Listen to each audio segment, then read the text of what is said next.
I'm Sally Lockwood, and on this special edition of the Sky News Daily, the fallout from Dominic Raab's resignation. He stepped down as Deputy Prime Minister and Justice Secretary after he was found to have bullied staff while working as a cabinet minister. We'll be talking about what the consequences could be for Rishi Sunak, who ordered the 5-month investigation into these bullying allegations just weeks after moving into Downing Street, and who'd had loyal support from Dominic Raab during his leadership campaign against Liz Truss. Let's go through all of that with our political correspondent, Joe Pike. Joe, great to have you with us. A pretty dramatic 24 hours in Westminster. Let's just start with Dominic Raab's resignation letter. Clearly not happy. Talk us through what he said.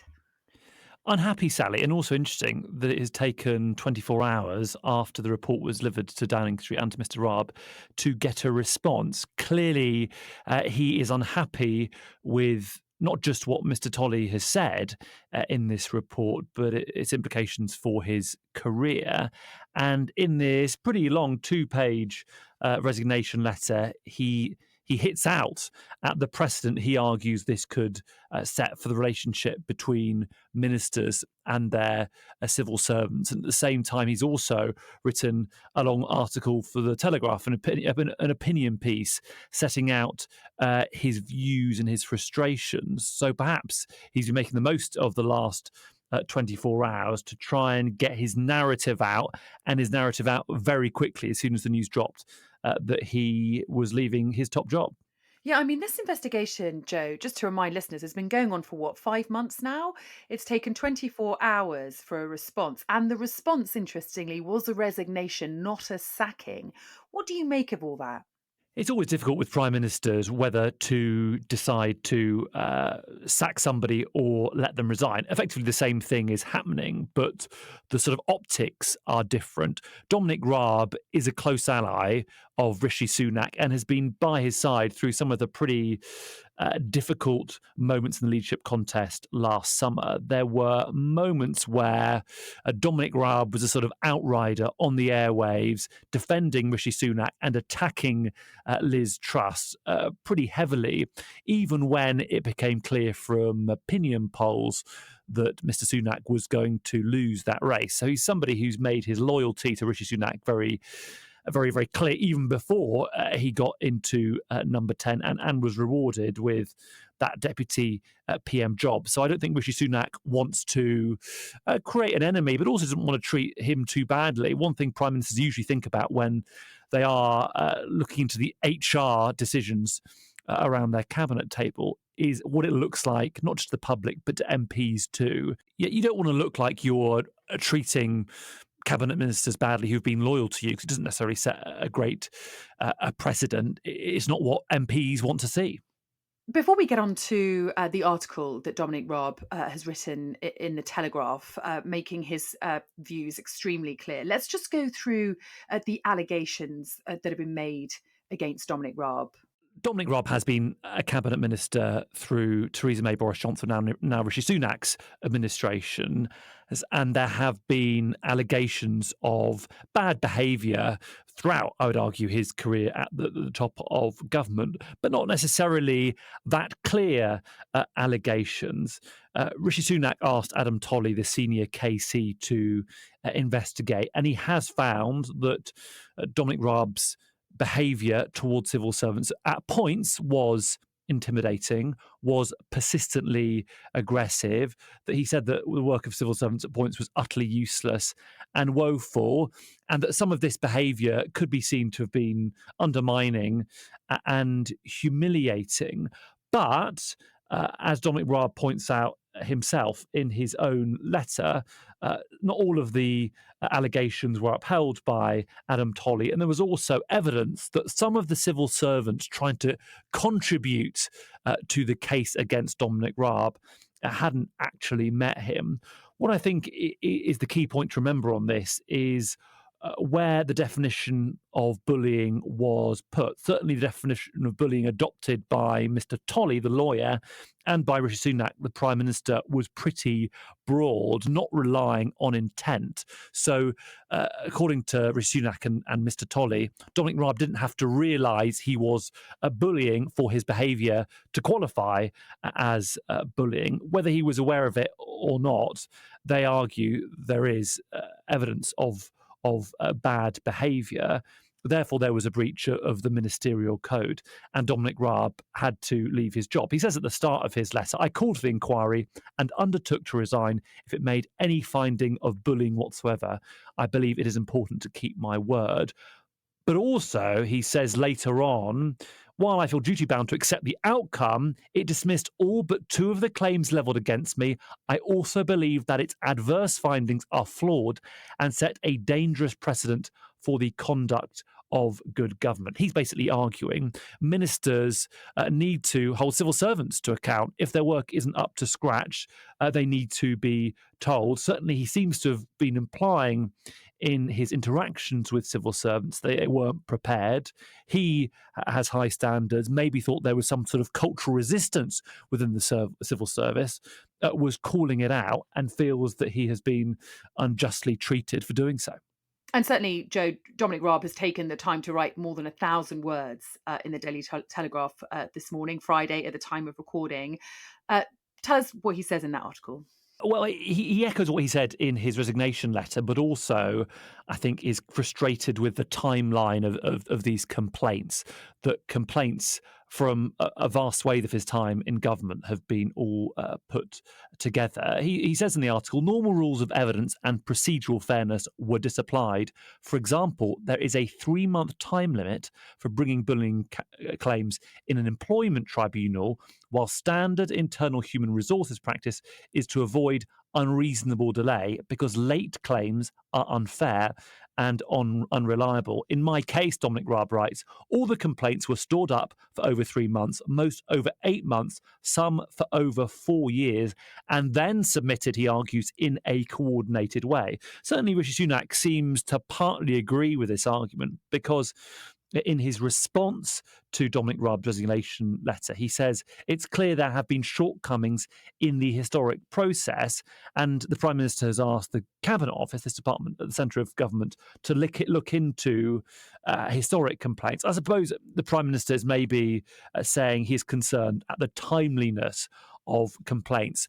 Allies of Dominic Raab do argue that this has been a bit of a hit job, that a lot of different complaints over many years have been put together, have been coordinated by certain members of the civil service to bring him down. Those people, I suppose, allies of Dominic Raab would argue they have succeeded. But we should also point out that what Mr. Tolley has said is that there has been evidence of intimidating, persistently aggressive behaviour. Interestingly also that Mr. Tolley says that Dominic Raab's behaviour changed once these allegations emerged and the investigation has started.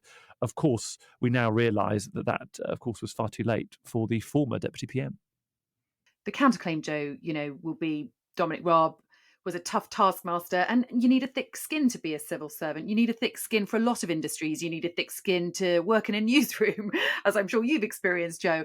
And, Dominic Raab has said that this decision sets a dangerous precedent for officials to target ministers, which would paralyse government. Your response to that thought from Dominic Raab? Well, there are many ministers who do feel that changing the direction of government is a long, slow, frustrating process. It's almost like turning an oil tanker around. And they would argue, or some would argue, that not all civil servants are necessarily on board with the reform plans of each government. Mr. Raab has seemingly argued that some officials he met with and worked with weren't prepared for meetings, that he is a grafter, a hard worker, working incredibly long hours, weekends. At points, he wanted high standards, and those were not always met. I suppose, though, we haven't actually seen many other members of the cabinet face these sorts of allegations, and we've seen Dominic Raab face these allegations from three separate departments, and an independent investigator uphold some of them. So I suppose there must be a way to create change in government, and maybe not to keep the civil service on side, but not to offend some civil servants to a degree that they're putting in these complaints that to some extent have been upheld. And of course, there is subjectivity to all of this. What could be bullying to one person may just be speaking, sharply to another. But I suppose the bottom line is that there has been an independent investigator, Adam Tolley, KC, who has found the bullying claims to have been upheld. Joe. Yeah, and the definition of bullying he adopted was broad, but that's something the Prime Minister adopted too. Dominic Raab did reach that level of bullying. He wasn't necessarily aware of it. He wasn't. Intent wasn't necessarily proved, but that didn't matter to either Adam Tolley or Rishi Sunak. That's why Dominic Raab has left government. Although we should point out he has been at a top level across multiple ministries, being deputy PM to two prime ministers, Boris Johnson and Rishi Sunak, served as foreign secretary for 2 years. So clearly, some prime ministers have seen him as a talented minister, somebody they wanted not just in their team, but towards the top of their team, deputising at key points. We therefore assume that Rishi Sunak will find him a bit of a loss to his administration. Oliver Dowden has now replaced Mr. Raab as Deputy Prime Minister, and Alex Chalk replaced him in the role as a Justice Secretary. But ultimately, the bad headlines over many weeks and months, Rishi Sunak wanted to avoid, especially as he said on the steps of Downing Street when he took over as PM, that his government would have integrity, professionalism, and accountability at every level. Certainly, Dominic Raab has been held to account, and that has led to him losing his job. Yeah, you make a good point, Joe. Rishi Sunak came in saying he was going to clean up politics. This would all be about transparency. He was going to have a government of integrity. How do you think that's going for him? Well, I don't think it's ideal that in less than a year he's had three cabinet ministers leave their roles in Gavin Williamson, Nadeem Zahawi, and in Dominic Raab. And the fact that the bigger question for his leadership is why he appointed some people when there were allegations already swirling around them, certainly in terms of Dominic Raab and his conduct towards officials, but also in terms of the Home Secretary, Suella Braverman, and how she had dealt with sensitive information and shared it beyond officials and people within government to somebody outside government. And that's a sort of constant debate there. It doesn't look great, but I suppose the fact that these three people have left government, not stayed in their job, shows that certainly Rishi Sunak deals with these sorts of complaints very separately to Boris Johnson. Of course, there are allegations of bullying against Priti Patel, then the Home Secretary. Boris Johnson kept her in post, and in that situation, it was his advisor on ministerial standards who ended up leaving their job. So Rishi Sunak's administration certainly operates in a different way regards to standards, even if the headlines, I'm sure, will be felt in a pretty painful way by the Prime Minister. These are headlines he'd have wanted to have avoided. And the 24 hours of sort of silence after the report was submitted to Rishi Sunak doesn't look like he was acting in the most decisive manner, even though his advisors argue it was a long report, 48 pages, based on 66 interviews, 44 pieces of written evidence, and therefore he needed the time to go through it carefully before deciding what happened next. So, at the time of recording, Joe, Rishi Sunak has been Prime Minister for around 6 months. He has lost three cabinet ministers in that time. Do you think this will blow open new discussions about culture at Westminster? I certainly think there are allies of Dominic Raab within the Conservative Party, on the backbenches, and perhaps in government too, who feel that he's been badly treated and feel that perhaps a civil service cabal brought him down and they could do it to others. I suppose other people, perhaps in different political parties, would argue that is a bit of a conspiracy theory. And if you treat people well, even if you are pushing for significant reform in government, you have nothing to fear. There will be a debate going on within Westminster, perhaps not that publicly, but ultimately, these allegations come from three separate departments. An independent lawyer has found evidence of intimidating behaviour on the part of Dominic Raab, that he was persistently aggressive. And even though not all complaints were upheld, and some people trying to contribute to these cases had never met Dominic Raab, the conclusions show that he's broken the ministerial code, and therefore he had to leave his job. Ultimately, it's Rishi Sunak who's the arbiter of the ministerial code, and he's acted relatively decisively in removing his closest ally, some would argue, from the top of government.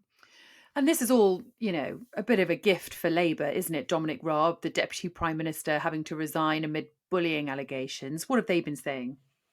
Well, for Labour, this feeds into their argument of chaos at the top of government. Of course, they have been leaping on this pretty quickly, arguing that this shows the weakness of Rishi Sunak, not just in appointing Dominic Raab in the first place, when some had expressed concerns, but also taking quite so long to get rid of him. Now, I suppose allies of Rishi Sunak would argue, look, we appointed an independent lawyer, he took his time, and we acted within 24 hours. But certainly the Labour Party have jumped on this to try and put forward the narrative they have put forward pretty consistently in recent months about chaos, about Rishi Sunak not being fit to govern. The Lib Dems, who I think have their eye on Dominic Raab's marginal seat of Esher, have also been trying to make the most of this, making it clear that they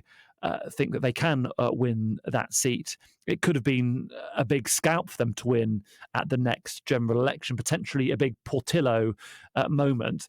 That, of course, won't necessarily happen now, because we don't know if Dominic Raab will stand definitely at the next election. And even if he did, because he is no longer serving in Rishi Sunak's government, it isn't such a significant scalp to win.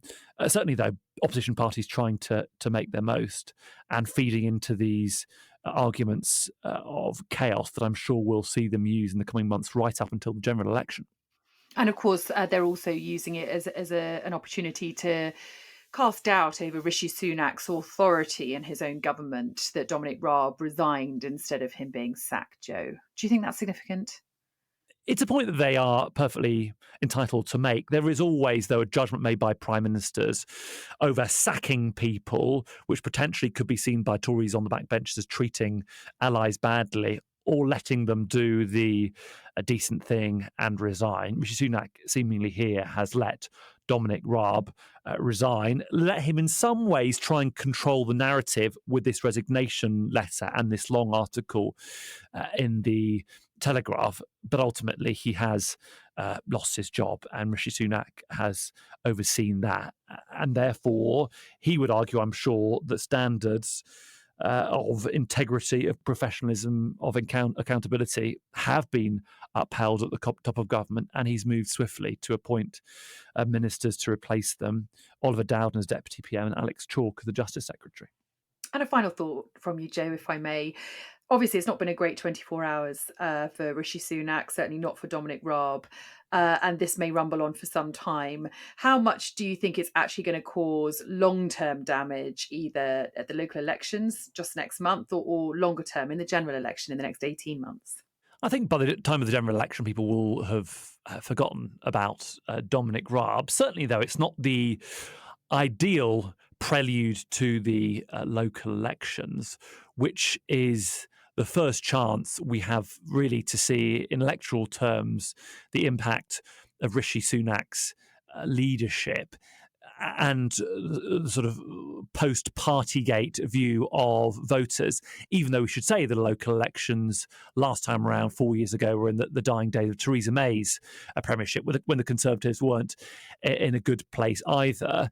They are, of course, a moment of jeopardy for Rishi Sunak, but also a moment where Keir Starmer, the Labour leader, is being judged. He needs to prove that he is making progress, is building support among voters, and therefore building support with councils winning their seats, gaining control of councils. Yes, this isn't the ideal prelude for Rishi Sunak. Yes, it allows Keir Starmer, Ed Davey, the Lib Dem leader, Humza Yousaf, the SNP leader, Scotland's First Minister, to try and put forward this argument of chaos and slipping standards within Westminster. I suppose Rishi Sunak's allies will hope that in the coming couple of weeks, this story will slightly dissipate and they will be able to focus on local issues that are at the centre of voters' minds, they hope, when going to the ballot boxes and thinking about who should be running their local councils, who should be looking after local public services and bin collections and potholes. Certainly, there's rarely a dull moment at Westminster. Joe, thanks so much for walking us through. My thanks to Joe Pike and to you for listening to the Sky News Daily with me, Sally Lockwood. The producers were Alex Eden and David Chapaku. Our editor is Philly Beaumont.